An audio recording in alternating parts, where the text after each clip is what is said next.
Y ahora vamos a presentar a un ex miembro del Tribunal Constitucional. Es el doctor Gerardo Eto. Gerardo, ¿cómo estás? Bienvenido al programa. Buenos días. ¿Cómo estás? ¿Cómo te va? Tenemos mucho que hablar contigo. En primer lugar, Gerardo, tendríamos que, por obra y gracia de la actualidad y la trascendencia del tema, hablar de la acusación constitucional a Castillo, ¿no?, que fue aprobada en el Congreso, lo cual significa que se inicia la investigación preparatoria en la Fiscalía.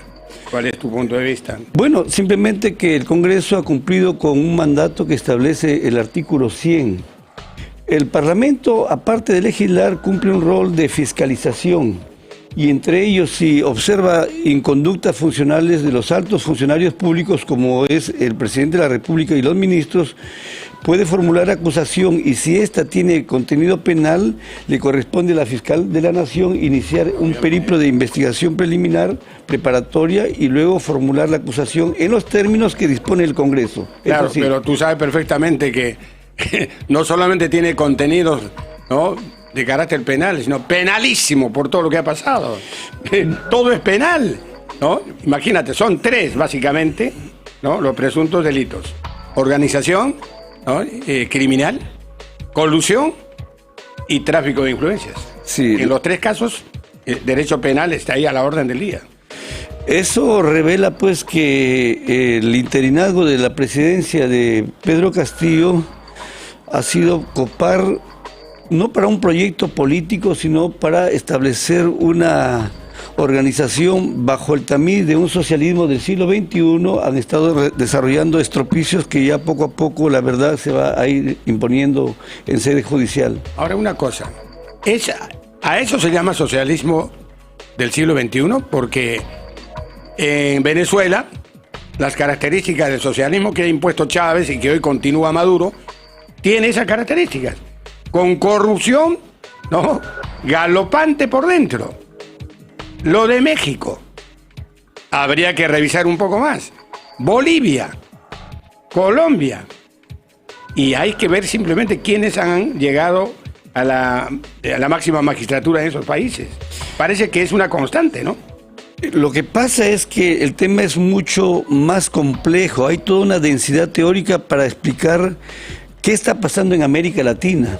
Cuando Carlos Marx en el Manifiesto Comunista dijo: un fantasma recorre Europa, es el fantasma del comunismo. Eso ya terminó con el derrumbe del muro de Berlín. Bueno, pero acá en América Latina estamos recién iniciándonos con el fantasma. Con este fantasma que ya la experiencia pétrea ha dado la evidencia de que ya el socialismo real fue un fracaso. Y hay gente que marcha galopante a ese fracaso, como son todas las organizaciones políticas de la extrema izquierda. Bueno, es terrible, terrible no mirar con claridad la realidad. Esto no tiene marcha atrás. El mundo ha cambiado, ha revolucionado totalmente. Esta es una mirada y una ideología trasnochada en la realidad política del mundo. Sí, el pensamiento del socialismo del siglo XXI, entrecomillado, es toda una compleja organización, no solamente de partidos internos, sino a nivel de toda América Latina, identificado como el Grupo de Puebla o el Foro de Sao Paulo. Así es. Que es una reivindicación de un socialismo bajo estas estructuras ideológicas del marxismo, pero todo lo que ha ocurrido en Venezuela, Bolivia, Cuba, Nicaragua, son simplemente países en ruina. Eso es lo que debe saber el ciudadano común y corriente para no abrazar esas concepciones. Lo que pasa es que el pensamiento cultural de América Latina ha sido ganado por la extrema izquierda y ha cuajado en el ciudadano común despistado de estos conocimientos mínimos. Por eso siempre he dicho, Gerardo, que hay que hacer docencia. Lo que falta en nuestro país es formación política. No hay una formación política. Los estudiantes en la educación básica regular, llámese primaria, secundaria, han dejado de aprender todo lo referente a la organización del Estado. No estudian qué es constitución, qué es nación, qué cosa son mayorías y minorías en un Estado democrático constitucional de derecho, que es el que tenemos. Y voy a reiterar una vez más que no es solo un Estado de derecho. Para que estén garantizadas las libertades fundamentales y el derecho a la propiedad, el respeto a la propiedad privada y todo lo demás, se requiere tener un Estado democrático constitucional de derecho. Lo tenemos mal o bien aquí en nuestro país con esta Constitución. Pero falta formación política. Falta formación. Han quitado de los colegios asignaturas como educación cívica, economía política. ¿Te acuerdas del famoso Ecopoli? Sí, sí, sí. ¿Y ahora qué estudian? ¿No? Ahí está una de las patas cojas. Efectivamente, debe retornarse en la estructura de los colegios de primaria y secundaria un clásico curso del cual todos los que ya pasamos de 50, 60 años, que era el curso de educación cívica, claro, que es generar un sentimiento constitucional de los valores, a las libertades, ¿no?, a los principios de igualdad, a la democracia. Todo eso nos enseñaban desde la primaria. Al fin y al cabo tenías, ¿no?, información básica respecto a la política. Claro que sí. ¿No? Pensamientos políticos, ideas políticas, ¿no?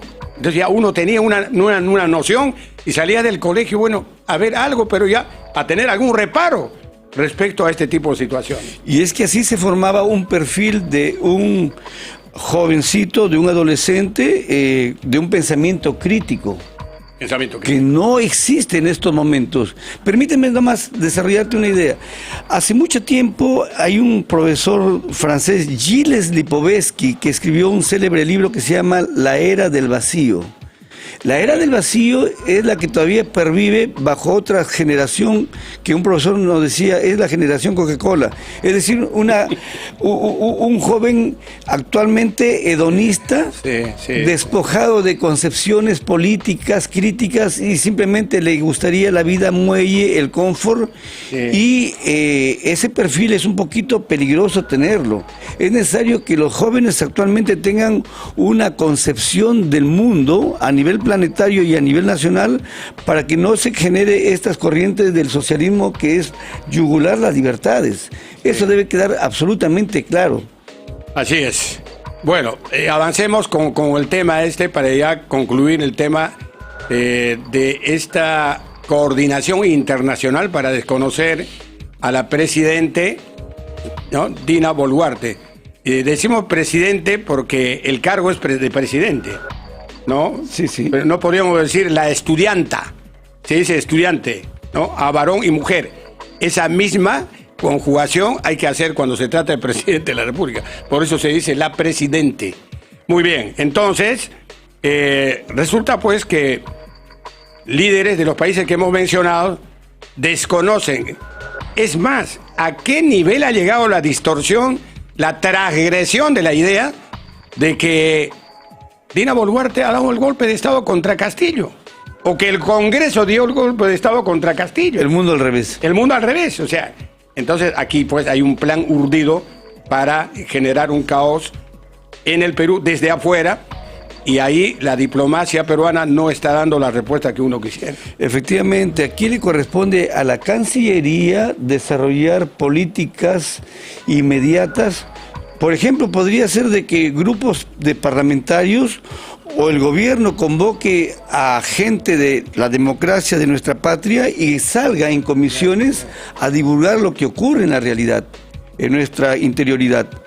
Y por otro lado, pues que no se manifieste una sistemática intervención de nuestra soberanía aquí en el país. Así es. Hablando de esto, Gerardo, la congresista Palacios acaba de estar en Suiza, en Ginebra, ¿no?, dando conferencias justamente señalando de que Castillo había sido objeto de un golpe de Estado y que es injusta su detención y todo lo demás. Y no he escuchado, no hemos conocido que haya una respuesta a eso categórica, una respuesta diplomática, por ejemplo, del embajador en Suiza, ¿no?, o de algún embajador en Europa, el de España, por ejemplo.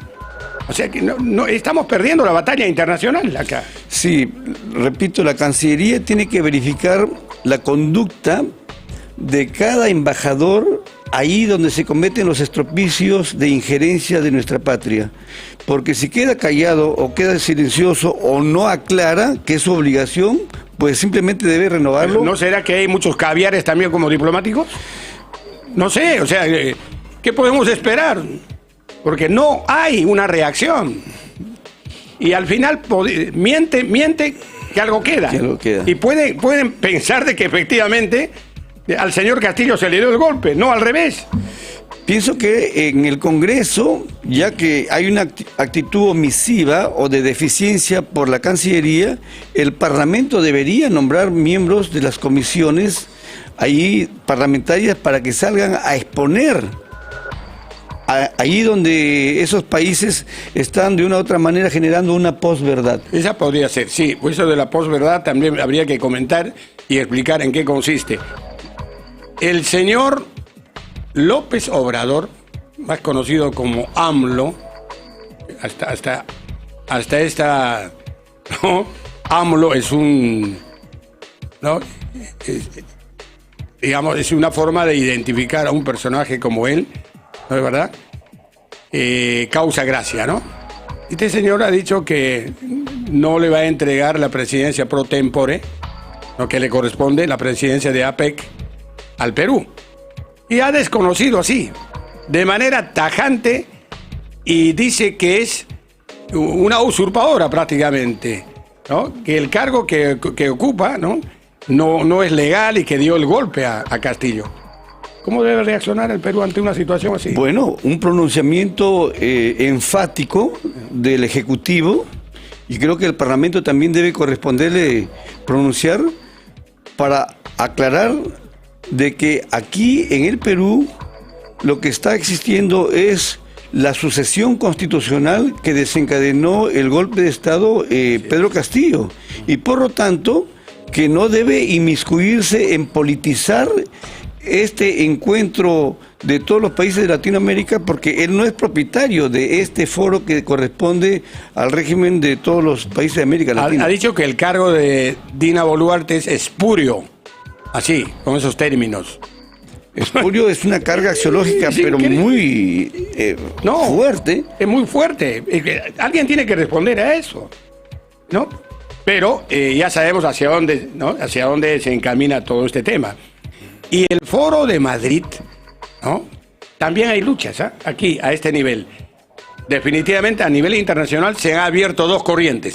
Una corriente, ¿no? Que ya sabemos quiénes integran, los presidentes de izquierda, con la complicidad o el auspicio de la OEA, ¿ya? Y concretamente de este señor que aparece ahí, lo pueden ver, ¿no? Almagro, que es un secretario magro que tiene la OEA, ¿no es verdad? Y otra corriente que ha iniciado sus acciones en Madrid, el Foro de Madrid, que en representación de 14 naciones, más de 100 congresistas se han pronunciado a favor de la constitucionalidad, de la sucesión constitucional en el Perú, reconocen a Dina Boluarte como presidente del Perú, y ahí está la lucha internacional. Sí, es necesario... Una cosa más, le ha pedido al señor Almagro de que haga algo, que algo está ocurriendo en la OEA donde no se está trabajando a este nivel, que se le está escapando las tortugas. Sí, lo que pasa es que empezando por el secretario general de la OEA, él forma parte de este pensamiento de los caviares, del socialismo del siglo XXI, y por omisión está haciendo una caja de resonancia a lo que está planteando el presidente de México. Y lo que corresponde aquí es simplemente que el Ejecutivo con el Parlamento se pronuncien, y también podría extenderse al Poder Judicial y a todos los órganos del Estado, pero básicamente el tema de la representación nacional en el extranjero es del Ejecutivo. Así es, pero hay dudas. Pues no, vamos a ser claros, querido Gerardo. No hay calidad de políticos que den la talla a nivel internacional, ¿no? Con una formación previa, con un nivel de discurso, ni en el Congreso ni en el Ejecutivo. Esto requiere de personas, ¿no? que aparezcan. Antes teníamos pues personajes de nota para este tipo de hechos, pero ahora no, hay una medianía, todo es chato, Ejecutivo chato, Congreso chato. ¿Qué hacemos ante una situación así? Es como el fútbol. En el fútbol hemos perdido totalmente la presencia, ¿no? Cualquiera puede hacer y deshacer con el Perú, ¿no? Hasta en los sorteos, ¿no? Hacen lo que les da la gana con nosotros, porque no hay dirigentes que den la talla y que estén a los más, ¿no? En los más altos niveles de la discusión, del debate, pero con conocimiento y con capacidad. Es que nuestra, entre comillas, clase política actual es efectivamente, quiero evitar adjetivos calificativos, pero sí la clase política. Si no es ahora. Bueno, ¿te vas a pasar así escondiendo lo que tú quieres decir? Bueno, lo que pasa es que esta clase política no solamente no da la talla, sino que son fruto de una reforma constitucional, porque debe mantenerse la clase política de parlamentarios, la formación de un político profesional nos cuesta. Sí. Y sin embargo la reforma que hizo el lagarto Vizcarra de no reelección de parlamentarios, de alcaldes, eso más bien está generando situación nociva. Sí, sí, definitivamente. Bueno, para terminar, estimado Gerardo, quiero tu opinión respecto a SUNEDU. La contrarreforma se ha consumado con la ley 31520, ¿no? Y ya sabemos el primer resultado, la designación del nuevo consejo directivo de SUNEDU. Bueno, qué triste. Requiem para la calidad educativa universitaria. Esa es mi frase. Este es un tema que hay que ser muy enfáticos. En lo personal, el Tribunal Constitucional fue el que históricamente desencadenó la alerta de que la calidad de la enseñanza debe ser objeto de una declaratoria de un estado de cosas inconstitucionales. Eso motivó a que a futuro se reformara la vieja ley universitaria 23385 con la actual. Esta actual ha sido objeto de una reforma complementaria. Esta reforma complementaria, en lo personal, es restaurar en esencia la autonomía universitaria. Sí. Autonomía significa, de una expresión latina, autos, que significa por sí mismo, y nomos, que significa la norma. Es decir, no puede el Ejecutivo intervenir en el sistema universitario. Claro, se pierde totalmente la autonomía, más bien. Y se está volviendo a la famosa ANR, ¿o no? Vamos a terminar siendo la ANR. ¿Y dónde está el cambio? ¿Dónde está el avance? Pienso que no es así. Lo que ocurre es que se debe establecer dentro de la estructura de SUNEDU un organismo que verifique la calidad de la enseñanza y no que sea un club como otrora fue la antigua ANR. Y por otro lado, lo que no corresponde es que el Ejecutivo, a través del Ministerio de Educación, esté manipulando con políticas públicas y dar, por ejemplo, yo recuerdo que no quiero nombrar universidades, pero como siempre me invitan para dictar clases dentro del país, muchas universidades públicas recibían buenos dividendos de presupuesto porque se quedaban silenciosamente calladas y el Ministerio de Educación le daba discrecionalmente más dinero a uno y a otro. ¿Eso habrá sido en el siglo XX? Clientelaje político. En el siglo XX, porque este siglo las universidades públicas son las que menos reciben y están sufriendo las consecuencias. Y digo esto porque yo trabajo en una universidad pública, como sabes tú, en San Marcos, y sabemos las restricciones económicas que hay y como todas las universidades públicas del país. Es muy lamentable. Lo triste aquí es que el consejo directivo de SUNEDU tenga que ser designado por el Ministerio de Educación, ¿no? Contaminación política. Así es. Entonces ese consejo siempre va a estar, ¿no es cierto?, a expensas, ¿no?, del momento político que se vive, y a eso se puede llamar autonomía. Ahí está el problema. Sí. Pienso que lo que se ha incorporado, me parece que hoy día estarían eligiendo al presidente del Consejo Directivo de SUNEDU y no va a ser objeto de presencia de un representante del Ministerio de Educación. Eso es lo que corresponde. No, yo tengo entendido que ya se instaló el nuevo Consejo Directivo de la SUNEDU y con estos problemas que hemos dicho, ¿no? Lamentable en realidad. Bueno, esperemos que, no sé, que algo de esto pueda cambiar, porque el Congreso y el propio Tribunal Constitucional, ¿no?, ha declarado constitucional la ley de reforma. Sí. Han avalado todo esto, que a mi juicio, ¿no?, es un retroceso, ¿no?, ¿verdad?, en todo lo que se había ganado en los últimos años para lograr la calidad educativa universitaria. Gracias, Gerardo, por tu presencia esta mañana. A ti por tu invitación. Muchas gracias. Un abrazo.